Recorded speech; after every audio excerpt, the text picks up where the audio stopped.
오늘 본문 말씀으로 제목은 내 소유는 이것이니이다. 다 같이 시작. 여러분의 소유는 무엇입니까? 옛날에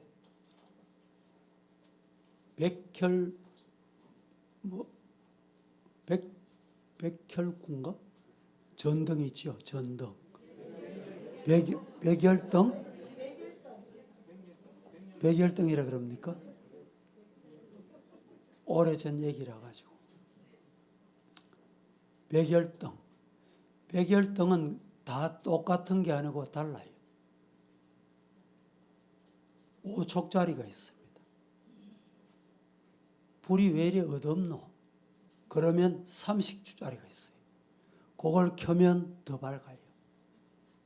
또 50촉짜리가 있고 100촉짜리도 있고.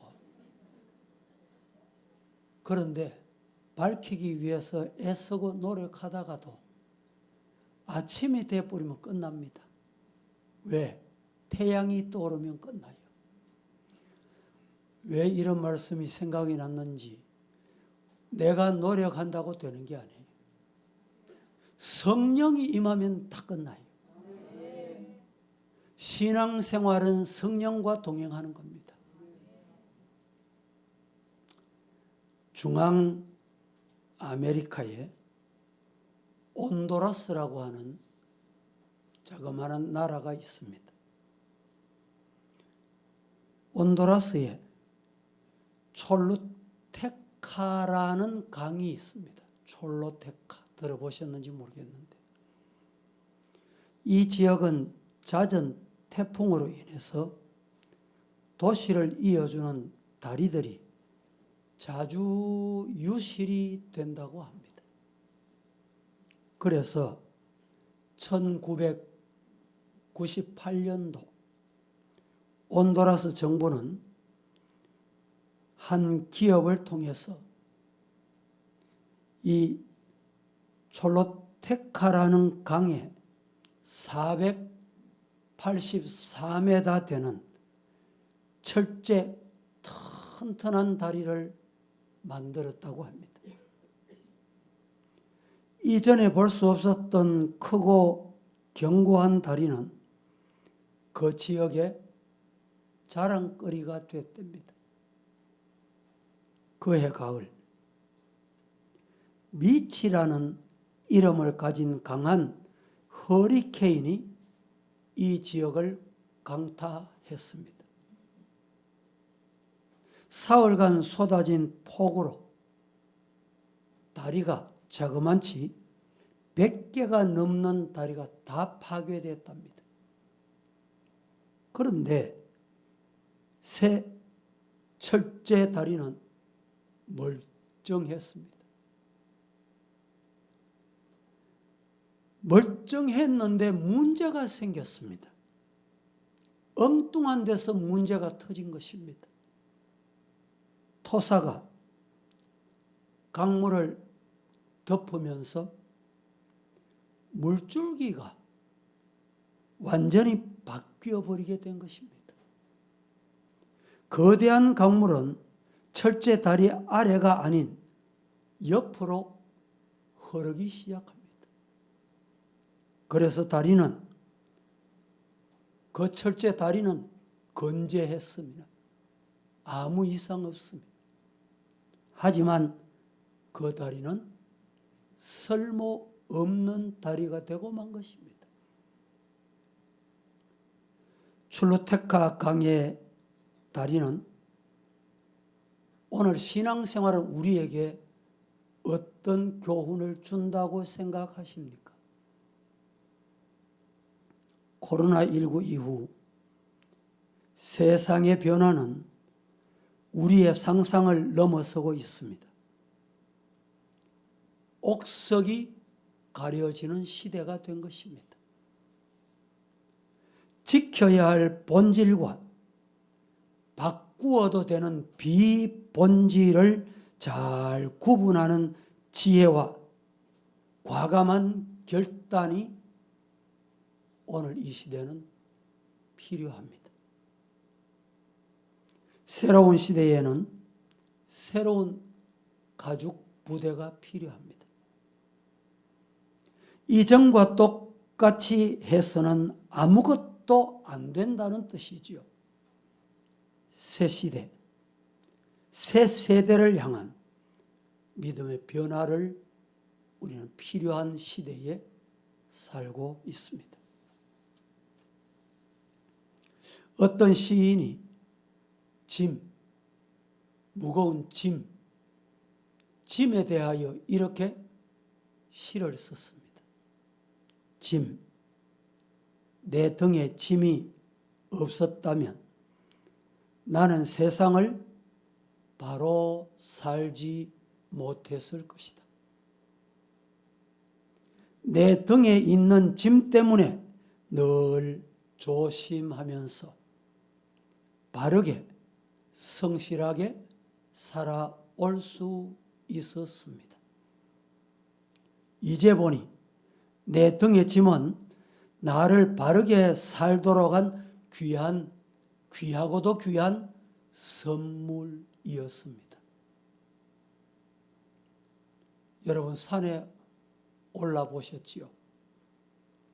산을 오를 때 등에 짊어진 적당한 배낭의 무게가 몸의 중심을 잡아줍니다. 물살이 센 시냇물을 건널 때도 등에 짐이 있으면 물에 휩쓸리지 않게 그 짐이 내게 유익을 줍니다.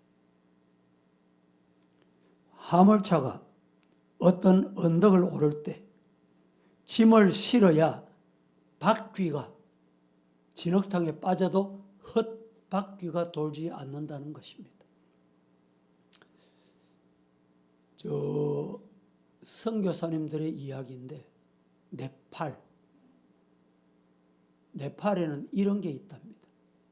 버스를 타면 1등석, 2등석, 3등석 표를 주고 삽니다. 근데 1등석을 샀으면 1등석에 앉아야 되는데 2등석을 샀으면 2등석을 앉아야 되고 3등석을 샀으면 3등석에 앉아야 돼. 그런데 그 동네, 네팔 그 동네는 먼저 타는 사람이 주인이라. 3등석을 샀든지 2등석을 샀든지 먼저 타서 앉으면 주인이래. 근데 여러분, 그런 1등석, 2등석, 3등석이 왜 필요하냐? 잘 들어보시오. 차가 출발해서 갑니다. 가다가 비포장도로 언덕을 오릅니다. 언덕을 오르는데 차가 안 가. 차가 못 가. 그때는 2등석, 3등석을 끄는 사람 다 내려야 돼. 1등석을 타고 있는 사람, 1등석을 매입한 사람만 타고 있는 거예요.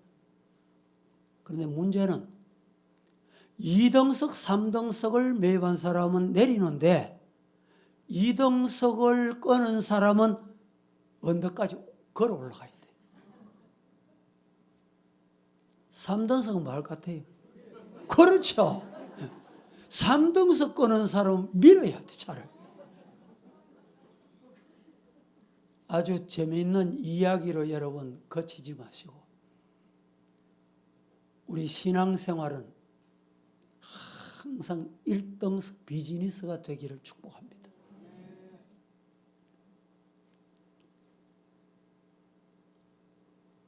하나님의 말씀이 혹 짐이 되는 분 계시지 않습니까? 교회 생활하는 것이 짐이 되시는 분 없습니까? 우리 가리 찬양대 2부 예배 때 앉았던 얼굴하고 3부 예배 때하고 많이 바뀌었어. 예?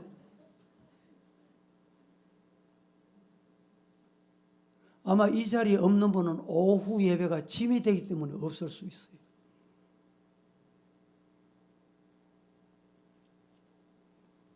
여러분, 살가마니를 아무 이유 없이 지고 가라면 무겁기 짝이 없습니다. 그런데 흉년이 들었습니다. 당신 아내와 당신 자녀들을 위해서 살 한 가마니 줄게. 무거울까요? 안 무거울까요? 한 가마니 더 지고 가라 해도 무겁지 않습니다.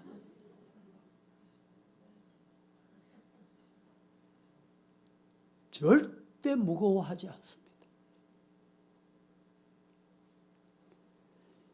이 말씀에 비슷한 말씀이 오늘 본문이에요. 본문 한번 보겠습니다. 56절. 내 소유는 이것이니.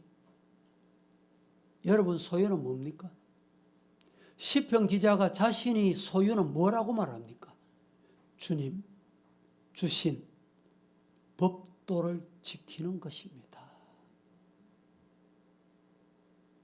원하기는 우리 성도들 이 어려운 시대 마라나타 찬송도 하시지요. 주 예수여 어서 오시옵소서. 지구는 종착역을 달려갑니다. 종말을 향해 치닫고 있습니다. 기후변화가 참, 생태계 변화가 얼마나 빠른지. 이럴 때 우리 성도들 소유, 즉 재산, 말씀 지키는 시편 기자의 고백이 저와 여러분의 고백이 되기를 축원합니다. 보통 소유라고 하면 땅, 집, 건물, 요사이 젊은이들은 자동차, 현금, 보석 이런 것을 떠올릴 것입니다. 그러나 그것들은 이 땅에 살 동안 잠시 뿐입니다. 이 땅이 떠나게 되면 다 버리고 아니 두고 가야 합니다. 다 놓고 가야 합니다. 진정한 소유가 뭐냐? 하나님의 나라까지 가지고 갈 수 있는 것이다. 오늘 시편 기자는 그 말씀을 하는 거예요. 하늘나라까지 가지고 갈 수 있는 소유가 지금 내가 소유한 자입니까? 따라 하십시다. 하나님의 말씀들을 지키리이다. 예. 아마 연세가 점점 들어가면서 이제 성도들 중에도 내가 짐이 너무 무거워. 대부분 그 짐은 건강과 관련된 짐일 것입니다. 여러분, 하나님 부르실 때 그때가 언제일지 모르지만 영적으로도 육적으로도 건강하시기를 축복합니다. 최근에 초고령 사회에 진입한 일본에서는 노인을 두 단계로 구분하는 시도를 하고 있습니다. 일본을 비롯한 유럽에서도 동일합니다. 65세, 그래서 65세가 넘으면 노인이다 하여 우리 나라도 지하철 그냥 타세요. 무임승차권을 줍니다.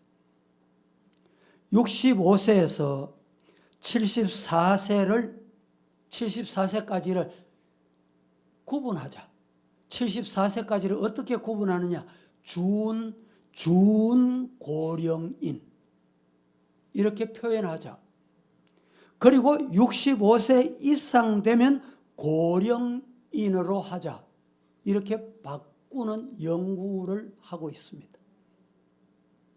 우리나라에서도 비슷한 논의가 진행되고 있는데 전문가들은 일본과 마찬가지로 75세를 기준, 75세를 기준으로 나누는 것이 좋겠다. 이런 학설입니다. 일산 백병원의 가정의학과 유명한 양윤준 교수라는 분이 있습니다. 사람마다 차이는 있지만 대체로 75세 이후부터 신체 기능이 급격히 떨어지고 80세부터는 앓는 질환이 갑자기 많이 늘어난다고 합니다.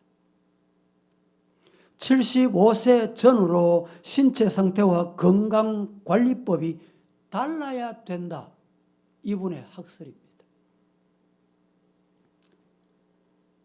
고지혈증이나 혈압이나 당뇨나 이런 것도 마찬가지라고 주장을 합니다. 65세에서 74세 노인은 혈압, 혈당, 목표 수치를 중장년층과 비슷한 수준으로 조금 강하게 적용을 하라. 75세 이후부터는 좀 느슨하게 관리를 하라. 이렇게 가르칩니다. 그리고 체중 감량도 74세 이전에는 체중 감량을 하고 싶으면 할 수 있지만 75세 이후로는 절대 체중 감량을 일부러 하지 말아라. 이것이 앞서 소개한 양윤준 교수의 의학 발표입니다. 미국의 당뇨병학회 가이드라인에는 당화혈색소, 우리 성도들 당화혈색소 잘 아실 텐데 3개월간 당화 조절 상태의 수치를 말합니다. 이 관리를 어떻게 하느냐? 건강한 노인은 6.5에서 7.0%, 쇠약한 노인은 8.5% 이하, 매우 쇠약한 노인은 9.0% 이하로 목표로 삼아. 그래서 나이가 점점 들어가면 이 건강이 짐이 돼요. 그런데 젊은 사람같이 같이 맞추려고 하면 더 큰 짐이 되고 만다는 것입니다.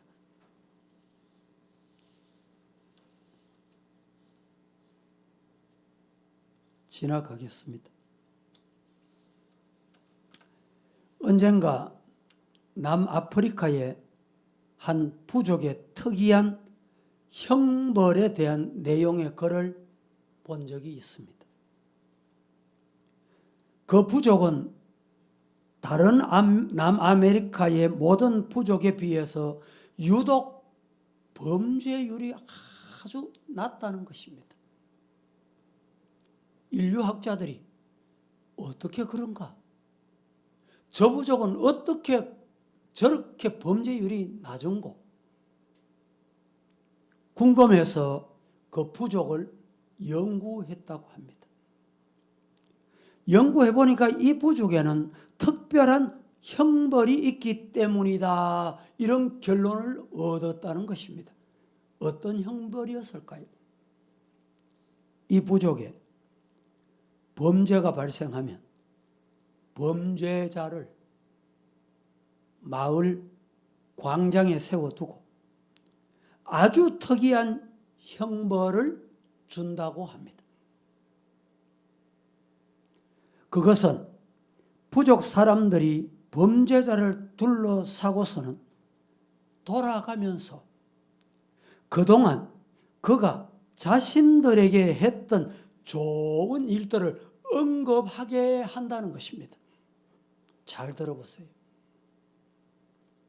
너는 내가 힘들 때 대신 사냥해준 좋은 사람이야. 너는 내가 먹을 것이 없을 때 나를 도와준 사람이야. 너는 내가 어려울 때 말 한마디라도 나에게 용기를 준 사람이잖아. 너는 우리 엄마가 아플 때 나를 대신해서 우리 엄마를 돌보아줬잖아.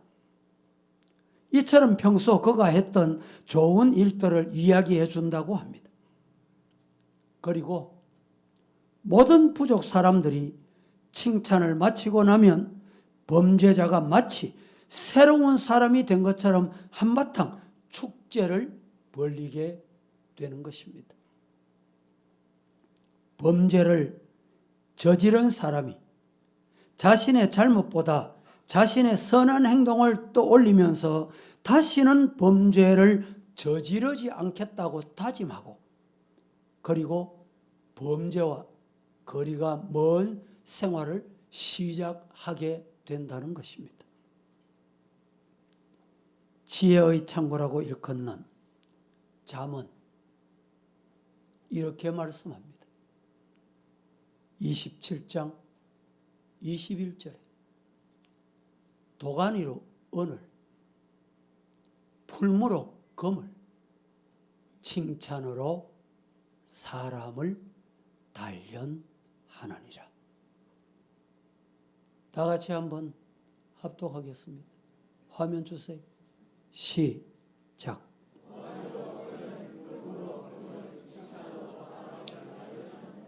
점 있는 쉼표에서는 한번 쉬는 게 좋습니다. 짧지만 그래야 같이 할 수 있어요. 큰 소리로 시작.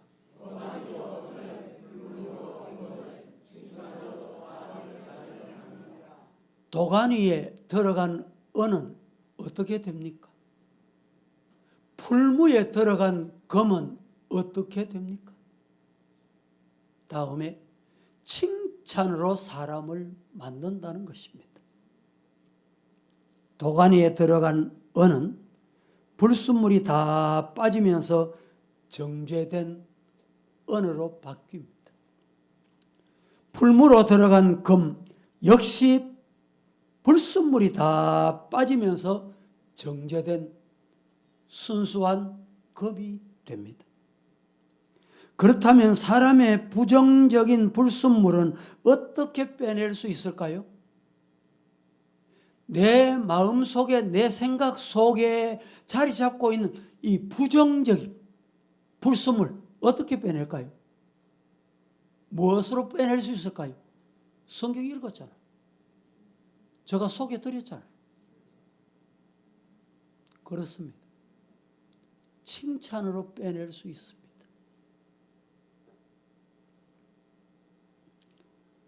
도가니로 은을, 풀무로 금을, 칭찬으로 사람을 한번 하십시다. 시작.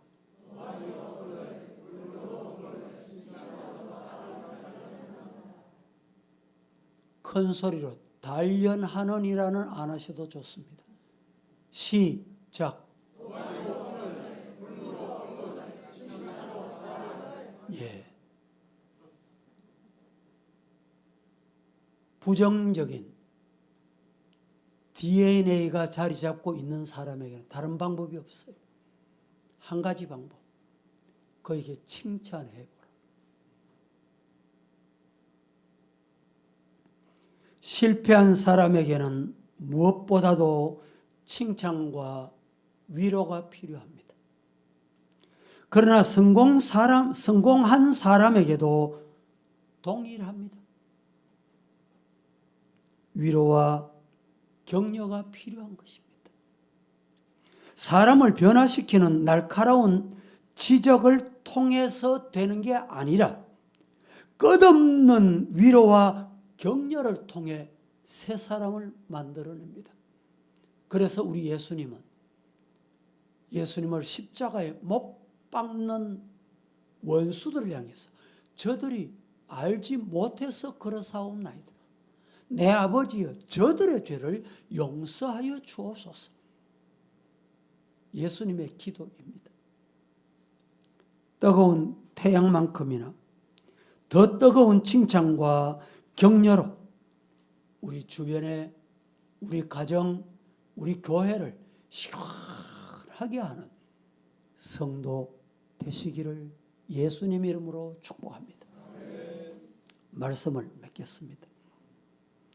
21세기 복음주의 대표적 지성인으로 알려져 있는 존 스토턴 목사님이라는 분이 계셨습니다. 88세에 펜을 놓으면서 마지막 선 책이 제자도, 아마 많이 보셨을 것입니다. 이 제자도에서 예수 신앙을 회복하기 위해서 그리스도인이 맞서고 싸워야 할 세상 풍조가 4가지라고 소개합니다. 그 4가지가 뭘까요? 우리 사회에 뿌리 내리고 있는, 짙어져 가고 있는 아픔 중에 하나입니다. 첫째는 종교 다원주의. 너도 좋고 나도 좋고, 구원은 저기도 있고 여기도 있다. 종교 다원주의. 두 번째 세상 풍조는 물질 중심 성공주의. 돈 있으면 힘이 있습니다. 돈 있으면 다 됩니다. 돈 있으면 사람들로 몰려듭니다. 이게 말세징조 풍조입니다. 세 번째는 윤리적 상대주의. 여러분, 오늘 시대에 여러분은 어떻게 생각하십니까? 도덕과 윤리가 있다고 생각하십니까? 땅에 떨어졌다고 생각하십니까? 윤리적 상대주의. 니보다 내가 낫다는 거예요. 마지막 풍조, 세상 풍조. 4번째는 나르시시즘입니다. 예수는 우리의 소망이며, 예수는 우리의 생명이며, 예수는 우리의 행복의 시작이요 행복의 끝입니다. 예수 없는 가정, 예수 없는 성공, 예수 없는 인생, 예수 없는 신앙은 아무것도 아닙니다.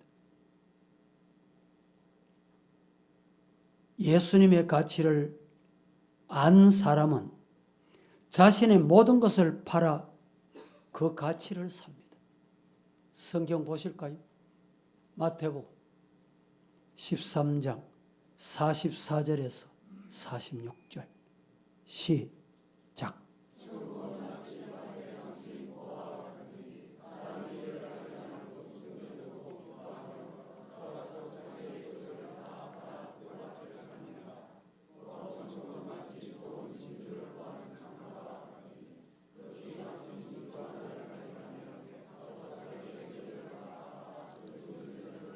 (44절부터) 제가 한 번 더 봉독해 드리겠습니다. 천국은 마치 밭에 감추인 보화와 같으니 사람이 이를 발견한 후 숨겨두고 기뻐하며 돌아가서 자기의 소유를 다 팔아 그 밭을 사느니라. 또 천국은 마치 좋은 진주를 구하는 장사와 같으니 극히 값진 진주 하나를 발견하며 가서 자기의 소유를 다 팔아 그 진주를 사느니라. 이렇게 예수님이 말씀하십니다. 예수님을 가진 자는 세상 모든 것을 가진 자입니다. 시작. 다시 하겠습니다. 예수님을 모신 자는 세상 모든 것을 가진 자입니다.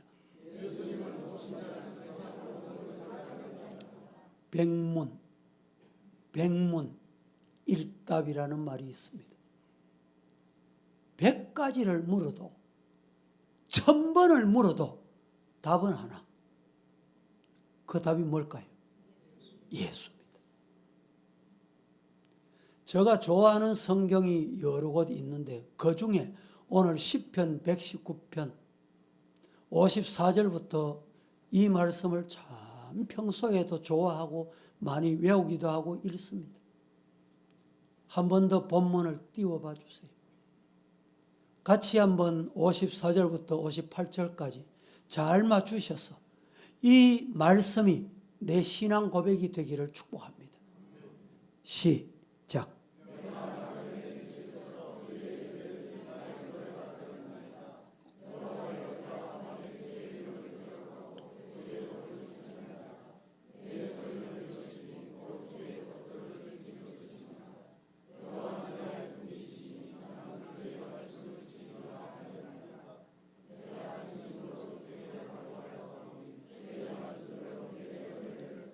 54절부터 제가 한 번 더 봉독해 드리겠습니다.